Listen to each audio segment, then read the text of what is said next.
Hi, it's Megan. I wanted to do a review on the Clinique Ginger Pop Cheek Pop Blush. So it's $21 for 0.12 ounce, and this is what it looks like.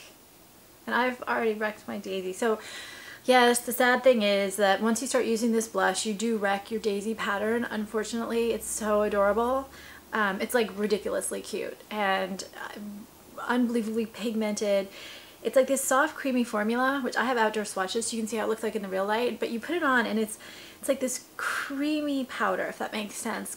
Not fully powdery, and it's so pigmented. Like, look at that beautiful, beautiful color. So if you see it on my arm, you see it in the pan.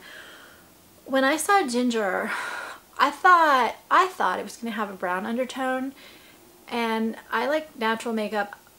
I have a lot of makeup, but too often I have to get ready really fast, and so anything I can put on in like under a minute is great. So a neutral brown that would kind of be like in between a bronzer and a blush, it would work, right? Totally not a brown undertone. If you look at that, it's incredibly reddish. It's also got orange, and because the orange has a little bit of pink, I would say it's coral, but really when I see it, I think sunset. It's in my opinion more reddish orange than reddish coral, and I don't see personally on me any brown undertone at all. It's very warm toned. So I have it on my cheeks, and I didn't want to blend it in too much. I also didn't want to blend in a bronzer with it because I wanted you to see the real color. In real life, if I were wearing this, I would blend a little bit of bronzer in, and I would blend it in just a little bit more to make it a little bit more natural looking. It's a really pigmented blush, so let me blend it now that you've seen the color. It's also a very blendable blush. So with a little bit of bronzer, it's going to look perfectly natural, gorgeous. I played around with it. It just looks stunning. Right now, you can kind of see that it does have that really reddish undertone to it. Keep repeating that, reddish.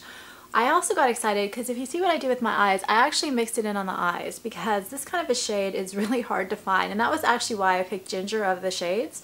I thought this was just different. I have peach, I have pink, I have all that. This though seemed interesting, different. So what I did, mixing it in with an eye look, I put white up here, I put kind of a warm yellow, a warm bright orange, and then I took the ginger and I mixed it under the eye with just a smoky eye brush. And then I took a flat, this looks like more of a shadow brush than it is. It's actually quite thin and quite hard. And then I worked the ginger blush into the outer creases of my eyes. So that red color that you see right here, that is the blush. And you can see how beautifully pigmented it is. And also it doesn't look like I've been crying, which was something that's kind of red based. Sometimes you have a problem with that. You look like you've been up all night or you've been crying or something like that. This looks just really eye-opening and bright, beautiful. Not for the faint-hearted, which is why I did just a very kind of nude nothing lip.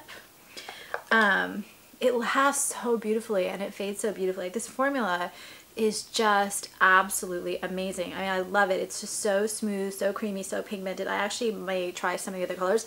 That right there is really like one swipe. That's it. It's not like I'm rubbing it in and adding a whole lot of other colors, and that to me is impressive. So I think it's a great buy, and they're just so cute. What else should I say? There are 4 colors, right? There's the pink, I don't remember. There's a peach, there's a pink, and then there's like a plum one.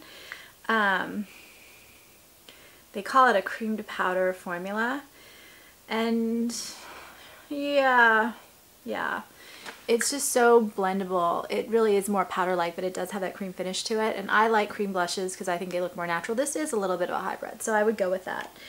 And I thought it lasted just beautifully. So okay, if you don't like really warm tone reds, bold blushes, not for you. You can blend it, as you see. I blended it enough in, and with a little bit of bronzer it'll look even more natural because I've tried that. It's brighter, or as bright as it is in the pan. It's really a fun blush. Like I said, we'll probably buy a couple other colors. I think it's a great deal. And that's it. If you have any comments or if you have the other colors, I'd love to hear about it. Please subscribe on YouTube. I'm writing a novel on YouTube called Masks, which talks about makeup and the masks that we wear. And I think that's it. I think the other thing I didn't mention is the satin finish. It lasts 8 to 10 hours on me. And that is it. I love it.